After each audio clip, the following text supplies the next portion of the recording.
Hi everyone, तो आज मैं करने वाली हूँ डे मेकअप लुक। अगर आपको नाइट मेकअप लुक के रिगार्डिंग कोई भी वीडियोस देखना है तो वो मेरे चैनल में ऑलरेडी डला हुआ है, तो आप जाके चेकआउट कर सकते हो। एंड अगर आपको ये मेकअप लुक अच्छा लगता है और आप चाहते हो कि इसको आप नाइट में करना चाह रहे हो, तो फिर आपको एक स्टेप आपको रिमूव करना है। वो मैं आगे बताऊंगी कि कौन सा स्टेप आपको नहीं करना है। जब भी आप मेकअप स्टार्ट करो, सबसे पहले आपको क्लींजिंग से करना है। आपका फेस क्लीन होना चाहिए, तभी मेकअप अच्छा से टिकेगा एंड कोई भी इन्फेक्शन होने का चांस नहीं बनेगा। क्लींजिंग आप फेस वॉश के थ्रू कर सकते हैं या फिर कोई वाइप से डायरेक्टली रिमूव कर लेना है सारी डस्ट को। देन अच्छा सा टोनर अप्लाई करना है आपको। मैं तो यहाँ पे रोज वाटर यूज की हूँ क्योंकि वो भी एक टोनर का ही काम करता है, तो आप चाहो तो रोज वाटर भी ले सकते हो। जो भी प्रोडक्ट अप्लाई करो, थोड़ा सा गैप देना है आपको, फिर अप्लाई करना है। नेक्स्ट हम मॉइस्चराइजर यूज करेंगे। मॉइस्चराइजर हम क्यों लगाते हैं? क्योंकि जो हमारा मेकअप क्रैक हो जाता है एंड वहां से रिमूव होने लगता है, क्योंकि आपका स्किन हाइड्रेट नहीं रहेगा तो फाउंडेशन रहेगा ही नहीं आपका स्किन पे, इसीलिए मॉइस्चराइजर लगाना बहुत जरूरी होता है। मैं यहाँ पे बोरोलिन यूज कर रही हूँ अपने लिप के लिए। आप कोई सा भी लिप बाम लगा सकते हो, वो भी अच्छा होता है। फिर मैं यहाँ पे सनस्क्रीन यूज़ कर रही हूँ। यही स्टेप आपको, अगर आप नाइट मेकअप कर रहे हो ना, तो ये स्टेप को आपको नहीं करना है। बट जैसा कि डे मेकअप लुक कर रहे हो तो आपको सनस्क्रीन लगाना बहुत ज़्यादा ज़रूरी है। उसके बाद आप धूप में निकलो, कहीं भी निकलो, आपका चेहरा टैनिंग भी नहीं होगा और मेकअप भी ज़्यादा देर तक स्टे करेगा। सनस्क्रीन जब भी लगाओ तो नेक एरिया में भी थोड़ा सा ज़रूर लगा लेना, वहाँ पे बहुत लोग नहीं लगाते हैं। और सनस्क्रीन लगाने में कभी भी कंजूसी नहीं करना चाहिए। गाइस, वीडियो तो सभी देखते हैं लेकिन वीडियोस को लाइक कोई भी नहीं करता, तो प्लीज़ एक लाइक कर देना, साथ ही चैनल को सब्सक्राइब कर लेना अगर न्यू हो तो, और बेल आइकन को भी हिट जरूर कर लेना। इससे जो भी मेरा न्यू वीडियो आएगा सबसे पहले आप तक पहुंच जाएगा, क्योंकि आप लोग भूल जाते हो, इसीलिए मैं आपको याद दिला दी हूँ। अगेन मैं बार बार बोल रही हूँ कि आपको ना प्रोडक्ट पे प्रोडक्ट नहीं लगाना है। आपको टाइम भी देना है, उसको एब्जॉर्ब होने देना है, तब जाके तभी स्किन अंदर से हाइड्रेटेड होगा, आपका जो मेकअप है और निखर करके आएगा। आज मैं फाउंडेशन यूज़ नहीं करने वाली हूँ, सिर्फ और सिर्फ कंसीलर यूज़ करूँगी। मैं यहाँ पे मार्स कॉस्मेटिक का कंसीलर यूज़ कर रही हूँ। न्यू लॉन्च है कैंसल कंसीलर, बहुत ही अच्छा है, इतना अफोर्डेबल है कि कोई भी ले सकता है। लिंक आपको डिस्क्रिप्शन में मिल जाएगा, मैं प्रोवाइड कर दूंगी। मैं यहाँ पे मार्स कॉस्मेटिक का कैंसल कंसीलर यूज़ कर रही हूँ। अब मेरे फेस एक कलर का नहीं है, अनइवन स्किन टोन है, तो जहाँ पे मेरा डार्क स्पॉट्स वगैरह है मैं वहाँ पे यूज़ कर रही हूँ, या फिर जहाँ पे डार्क सर्कल है मैं वहाँ पे यूज़ कर रही हूँ। फिर मैं स्विस ब्यूटी का कंसीलर ली हूँ इन द शेड 02। इसको मैं बिल्कुल हल्का हल्का यूज़ करूँगी, ज़्यादा क्वांटिटी में नहीं लेना है, और दोनों कंसीलर मिल के मेरा एग्जैक्ट शेड का कंसीलर हो जाएगा।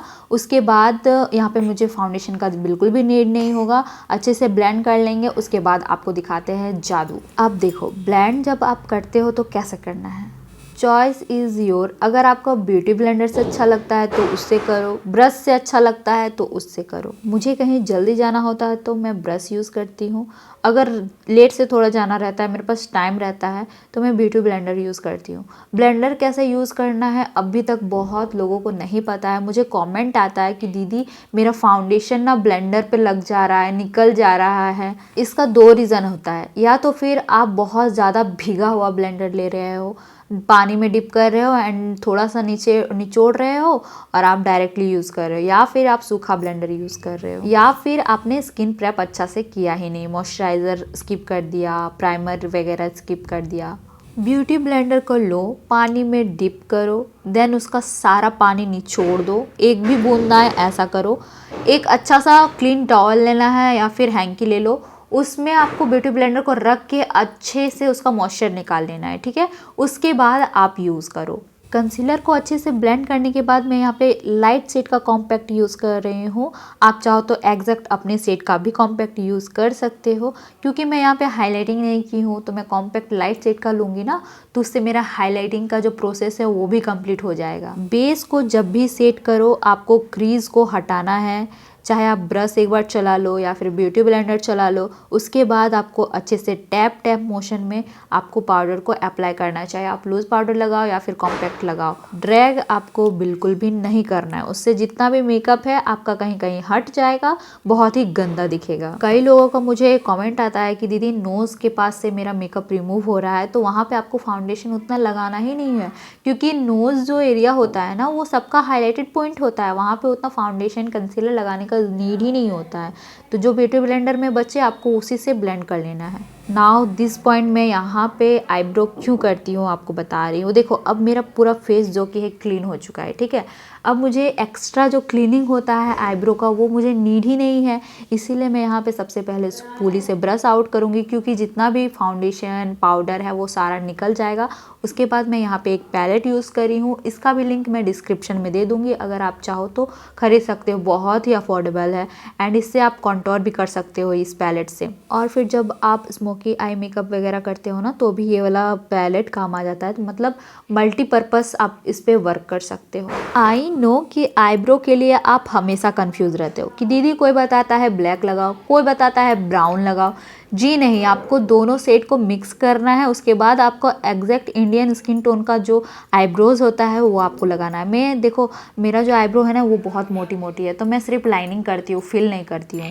आईब्रो ड्रॉ करने के बाद स्पूली से एक बार ब्रश आउट जरूर कर लेना, ताकि एक्स्ट्रा प्रोडक्ट अगर लग गया है तो वो रिमूव हो जाएगा। आई मेकअप में आज ऐसा कर रही हूँ कि आप किसी भी आउटफिट पे कर सकते हो, ठीक है। बट मैं यहाँ पे पिंक पहनी हूँ तो ये मत समझना कि मैं उसी के रिगार्डिंग आई मेकअप कर रही हूँ। एंड इससे इजी और सिंपल आई मेकअप हो ही नहीं सकता है। सबसे पहले क्या करना है, आपको अपने आईलिड पे एक पिंक शेड लेना है, लाइट पिंक शेड, पूरे लिड पे आपको स्प्रेड कर देना है। हाँ, लेकिन थोड़ा थोड़ा लो, थोड़ा सा ब्लेंड करो, फिर नीड लगे तो लगाओ। एक ही बार ले लोगे ना तो वो चुटकी वाला लुक आ जाएगा। साथ ही मैं लोअर लैश लाइन पे भी अप्लाई कर ले रही हूँ, क्योंकि मुझे एक ही शेड को फिल करना है, इसीलिए। बिगनर्स हो दोनों आई मेकअप को सेम टाइम में करो, नहीं तो एक बनेगा दूसरे टाइप में, एक बनेगा दूसरे टाइप में, तो दोनों को सेम करना है। उसके बाद आपको मोस्ट इम्पॉर्टेंट क्या करना है, एक आपको ऐसा ब्रश लेना है जो अपने आँखों के अंदर जा सके, मतलब आईलिड के ऊपर जा सके, मैं क्या बोल रही समझो, ठीक है।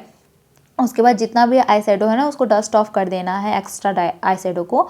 उसके बाद आपको एक ऑफ सिल्वर का सिमर लेना है, उसके बाद उसको प्लेस कर देना है। अगर आपका गोल्डन वर्क है तो आप गोल्डन ले सकते हो, थोड़ा सा ग्रीन है तो आप ग्रीन भी यूज़ कर सकते हो, बहुत ही सुंदर लुक आएगा, एक बार आप ट्राई करके देखना। देन मैं यहाँ पे ना काजल यूज़ कर रही हूँ, ठीक है। आप चाहो तो लाइनर भी यूज़ कर सकते हो, पर मैं यहाँ पे काजल यूज़ कर रही हूँ, काजल से ही मैं लाइनर पहन रही हूँ।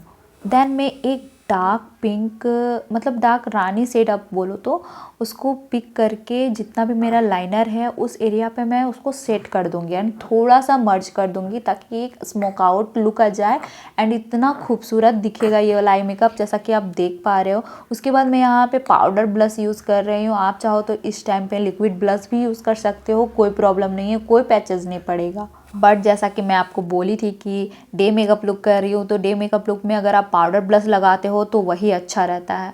उसके बाद मैं यहाँ पे हाइलाइटर यूज़ कर रही हूँ, अगर आपको पसंद है तो यूज़ कर सकते हो, अदरवाइज़ इसको भी आप स्किप कर सकते हो। लेकिन अगर आप हाइलाइटर यूज़ करते हो ना तो इतना अच्छा लगता है, पूरा मेकअप जो है ना एक चार चांद लगा देता है मेकअप में हाइलाइटर, इसीलिए मैं हाइलाइटर यूज़ करना बहुत पसंद करती हूँ एंड मेरा फेवरेट स्टेप है ये हाइलाइटर। आप चाहो तो यहाँ पे मेकअप फिक्सर भी लगा सकते हो, क्योंकि ठंडी का दिन है, अगर नहीं भी लगाओगे तो चलेगा। लिप शेड मत पूछो भाई, मैं इतना कंफ्यूज रहती हूँ ना लिप शेड में, क्या ही मैं बोलूँ। लेकिन मैं यहाँ पे सबसे पहले क्या की ना, ब्राउन आई शेडो से लिप लाइनिंग कर ली, और उसके बाद मैं सोचने लगी कि मैं कौन सा लिप शेड लगाऊं, क्योंकि मैं लिपस्टिक में हमेशा ही कंफ्यूज रहती हूँ। तो आपको जो पसंद है या फिर आपके पास जो है आप वही लगाओ, ठीक है। मस्कारा मैं यहाँ पे यूज़ कर रही हूँ ब्लू हेवन का, आपके पास अगर इससे अच्छा ब्रांड का है तो आप यूज़ कर लो। तो मस्कारा यूज़ करना बहुत ही ज़्यादा इंपॉर्टेंट है, क्योंकि मैं आईलैशेस लगाऊंगी। अगर आपका डे मेकअप है तो भी आप लगाना प्रीफर कर सकते हो, क्योंकि मैं आपको बता रही हूँ इसमें बहुत सारा शेड आता है और सबसे अफोर्डेबल होता है स्विस ब्यूटी का। तो मैं स्विस ब्यूटी का 11 नंबर यूज़ कर रही हूँ मस्कारा, सॉरी आईलैशेस, तो आप यूज़ कर सकते हो, बहुत ही अच्छा आईलैशेस है। And here it is my final look. आप बताओ कि कैसा लग रहा है। वीडियोज़ आप लोग देखते हो लेकिन लाइक नहीं करते हो गाइज, क्या कमी है मेरा मेकअप में, आपको कॉमेंट भी करना है। नो फिल्टर मेकअप लुक है, देखो मेरा आप हाथ देख सकते हो एंड फेस देख सकते हो, क्योंकि मैं मेकअप अभी जस्ट की हूँ और आपको शो कर रही हूँ। अगर यही मेकअप 1-2 घंटा हो जाएगा तो पता है ये ऑक्सीडाइज थोड़ा सा हो के अपना मेरा हाथों का कलर में आ जाएगा, तो don't worry. So guys subscribe जरूर कर लेना मेरे चैनल को, क्योंकि अब शादी का सीजन आने वाला है और मैं बहुत ही अफोर्डेबल प्रोडक्ट में ब्राइड मेकअप भी लेके आने वाली हूँ। सो स्टे ट्यून गाइज, मिलते हैं नेक्स्ट वीडियो में, बाय।